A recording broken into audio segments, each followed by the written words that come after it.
Hi, I'm Salma, and for most of my life, I was the quiet girl, the one who sits in the back, takes neat notes, gets good grades, and never says a word. In school, it was easy to hide. Teachers didn't push me. I had a few close friends. If someone talked too much, I stayed silent. If someone said something wrong, I just thought of the correct answer. I never said it out loud. And honestly, no one noticed. But when I started university, everything changed. In my first semester, almost every class included something called participation marks. That meant I had to talk, not just once every week. The first time the professor asked a question, I looked down. My heart was pounding. He waited and then called on someone else. The second time, I actually knew the answer. I whispered it to myself. But again, I said nothing. Week after week, I stayed invisible.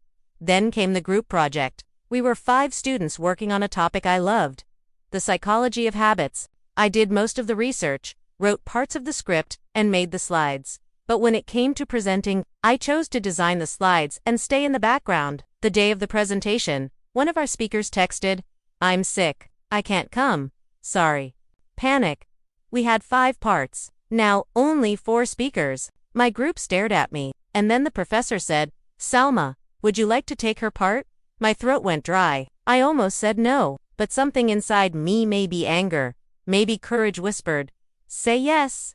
They gave me her slides. I had 5 minutes to read them. I went to the bathroom and looked in the mirror. I whispered, "You've got this. Just read slowly. Just breathe." Back in the classroom, I waited for my turn. When I stood up, my hands were cold. My voice was shaky. But I spoke. I explained the concept of cue and reward. I gave an example about checking your phone every 5 minutes. I made eye contact. When I finished, people clapped for me, and the professor smiled. That night, I couldn't stop thinking about it. Not because it was perfect, it wasn't, but because I did it. I spoke. In public. And I didn't disappear. I challenged myself. After that, 1 small comment per class.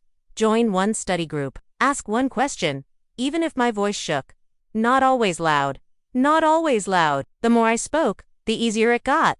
Not perfect, but real. Something incredible happened. Last month, in a different class, the professor said, "We need 1 volunteer to present solo next week." And guess what? I raised my hand. So here's what I've learned.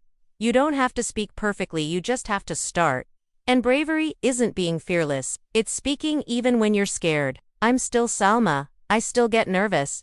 But now, thanks for listening to my story. I hope one day, you'll raise your hand too.